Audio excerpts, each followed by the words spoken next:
Today I'm at 11 Hillpark Cottages.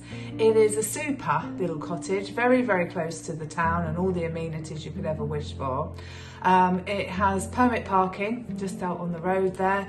You've got a communal front garden, you put your washing out. You've got a pathway coming through from at the front, and this particular property's got a nice seating area that you can go and shelter out of the rain if you just wanted to sit outside for a little while. And then also at the back there's a bit of a bigger seating area with the most glorious view across the Cornish and Devon countryside. So there's 2 bedrooms here.